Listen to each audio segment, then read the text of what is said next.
It was a red light. Nia stood in the lobby of the Sterling Hale Institute. It was 8:45 a.m. The marble floors reflected the morning rush of analysts, researchers, and lobbyists. Nia pressed her ID badge against the turnstile scanner.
Guest chairs against the far wall.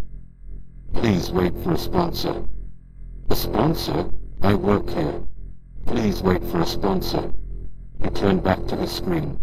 Nia felt a cold prickle at the base of her neck. It wasn't the glitch. Technology failed. It was the temperature of the interaction. It felt scripted. She looked around the lobby. People she had coffee with were walking past, eyes fixed on their phones, giving her a wide berth like she was a traffic cone. She walked to the glass doors and looked out at the street. The grey sedan was there. A 2012 model, clean but edgy. Her father, Isaac, was behind the wheel. He wasn't looking at his phone. He was looking at the building.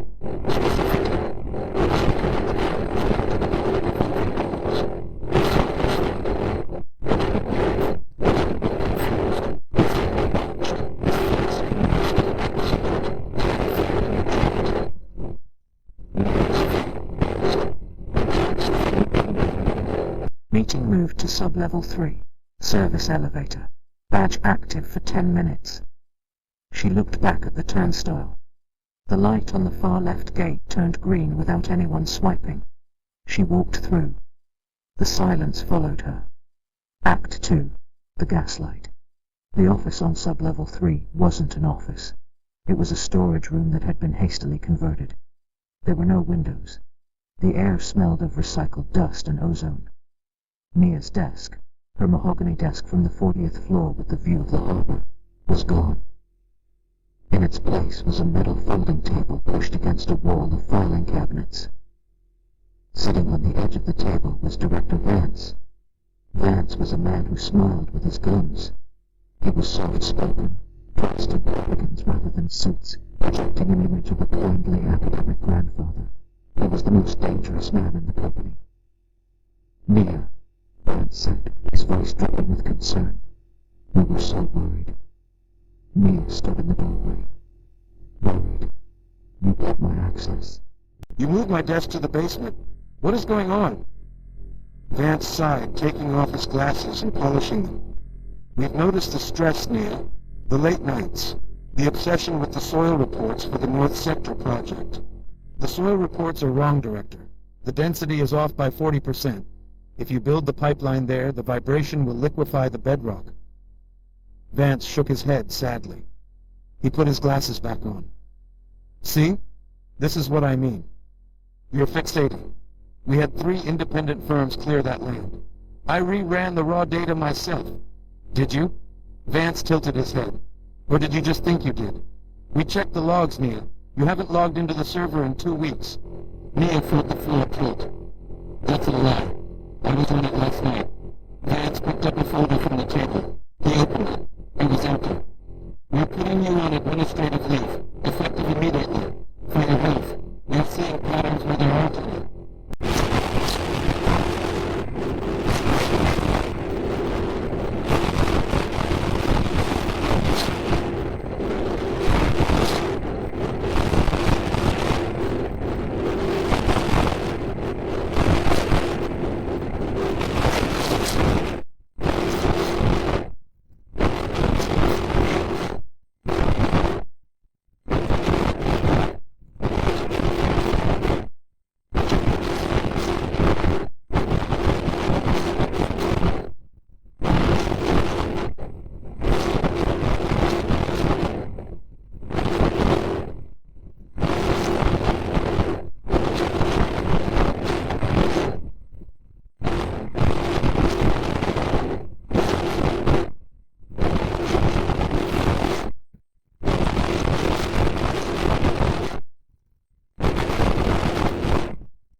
eyes were constantly moving.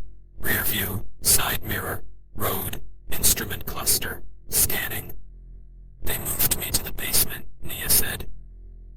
Isaac didn't react. He signaled a left turn. Why? They said I'm crazy. They said the soil data is fine and that I'm hallucinating the errors. They threatened to blacklist me if I don't sign an NDA. Isaac turned the car. We checked the rearview mirror. The black SUV had been 2 cars behind them for 3 miles. It wasn't following them aggressively. It was just there.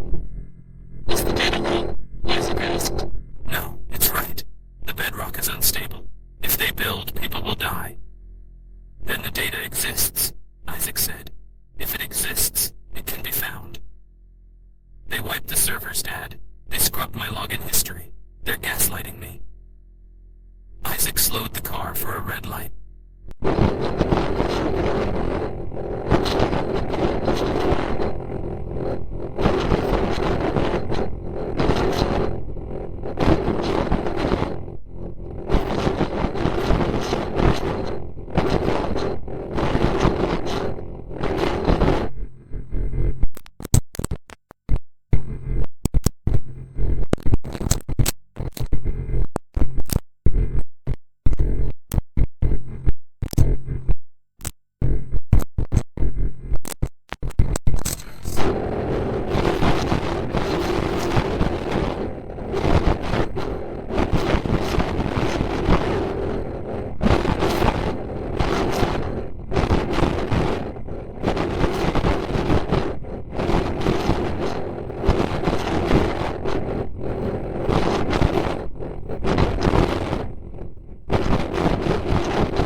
You do now, Isaac said. We are going to get your things, and we are going to leave properly. Act 4. The Silent Breach. The Institute at night was a monolith of shadow. Isaac parked the sedan 2 blocks away, in a spot that was technically a loading zone but obscured by a construction dumpster. Stay here, Nia said. I'll go to security. Maybe Gary is off shift. We go together, Isaac said. He got out of the car. He buttoned his gray raincoat. He looked like a man who was lost, looking for a bus stop. They walked to the service entrance. There was a keypad and a camera. Nia reached for the badge, her hand shaking. It won't work. They deactivated it. Isaac reached past her. He didn't have a hacking tool. He didn't have a weapon. He took a small, flat piece of metal, a shim, from his pocket. He didn't attack the lock. He slid the metal into the narrow gap between the magnetic plate and the frame. Click once, gently, disrupting the magnetic connection. Click. The door drifted open. Nia stared at him. How did you... Magnets degrade, Isaac said, stepping inside. Bad maintenance. They walked down the concrete corridor.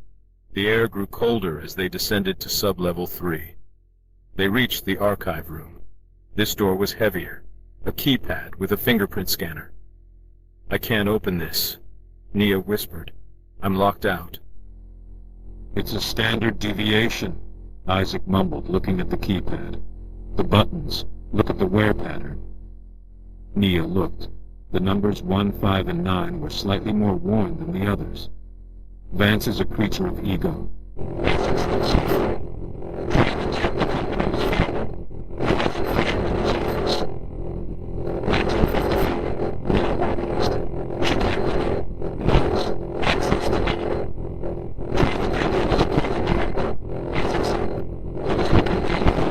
Listening to the hum of the ventilation.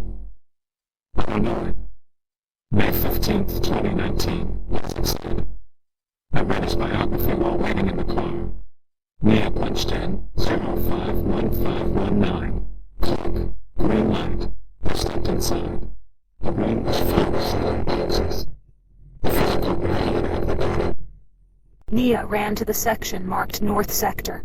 She frantically flipped through the boxes. Here it is. She pulled out a thick binder. The original surveyor notes. Look, clay deposits, high saturation. It's all here. They didn't digitize this part. Good, Isaac said. Take it. Well, well. The voice came from the doorway. Vance was standing there. He wasn't alone. 2 private security contractors stood behind him. Large men in tactical vests, hands resting near their belts.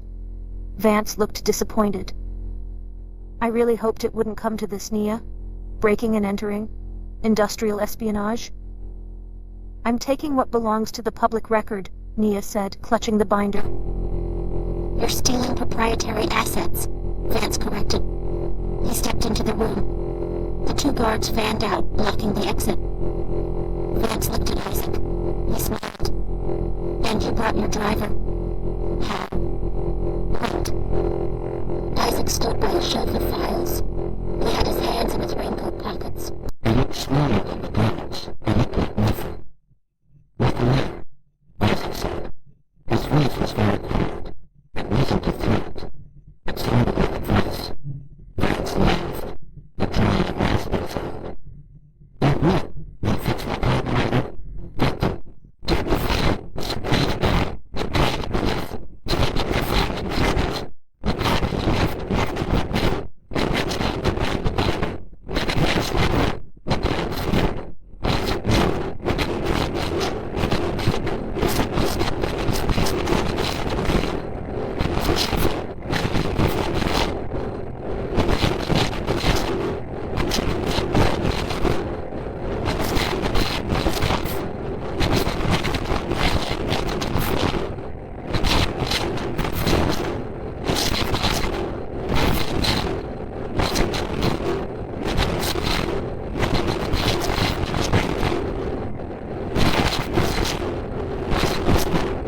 The guard swung a fist, a heavy haymaker punch aimed at Isaac's jaw.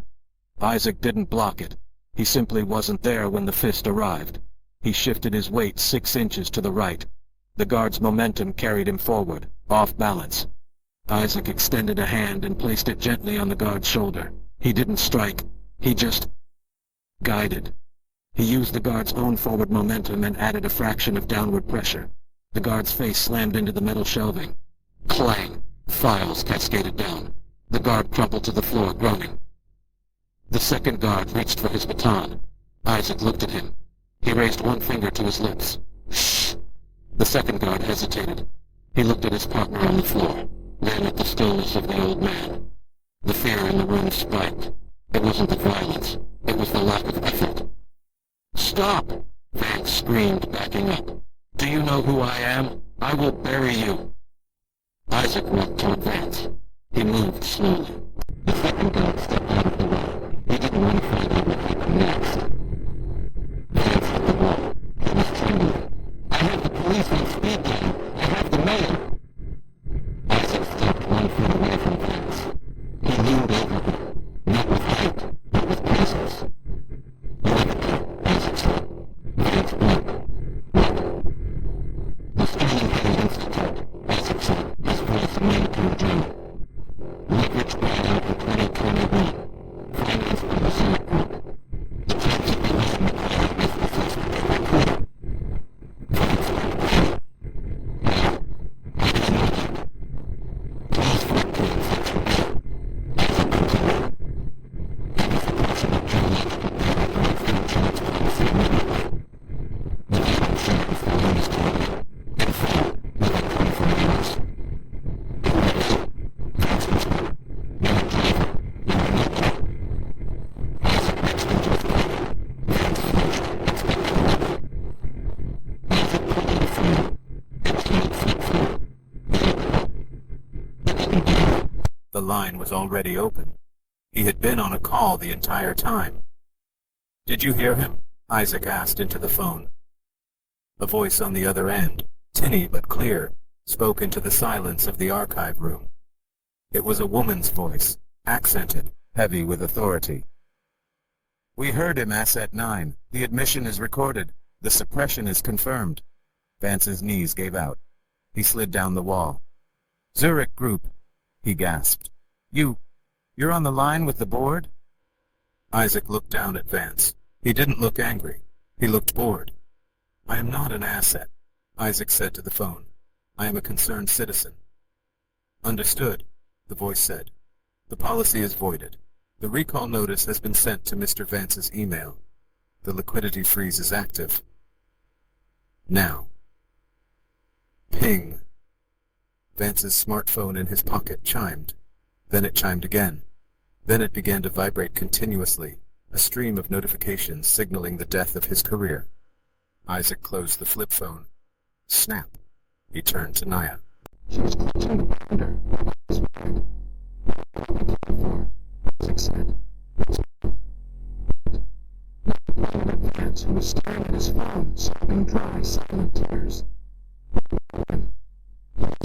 Structure, Isaac said. Gravity will do the rest. Next, 5. Then silence. They walked out of the building. The security guards at the front desk didn't stop them. They were too busy answering the phones that had started ringing off the hook. The rain had stopped, but the fog was thick. They went into the car. Isaac put his seatbelt on. He adjusted the mirror. Naya sat with the binder on her lap. Her heart was still hammering against her ribs. She looked at her father. He looked exactly the same as he did in the morning. The same sweater. The same calm. You knew the clause, Naya said. You knew the insurance details. Isaac started the car. I read. You don't just read, Dad. You had a direct line to Zurich. They called you Asset 9. Isaac pulled away from the curb. He checked his blind spot. People have names for things they don't understand, Isaac said. Who were you? Mia asked. Before you were a consultant? Before Mom died? Who were you? Isaac didn't answer immediately. He navigated the car through the dark streets, away from the glass tower that was now effectively a tomb for Vance's ambition. I was a man who assessed structural integrity, Isaac said finally. I found weak points, and I removed them. For you? For anyone who asked, Isaac said, until I realized I wanted to build something instead. He glanced at her. I wanted to build a family. That is the only structure that matters. Mia looked out the window. They were passing under a street lamp. The light rushed over the car, illuminating the gray hairs in Isaac's beard, the scars on his knuckles that she had never asked about. She realized then that she would never know the whole story.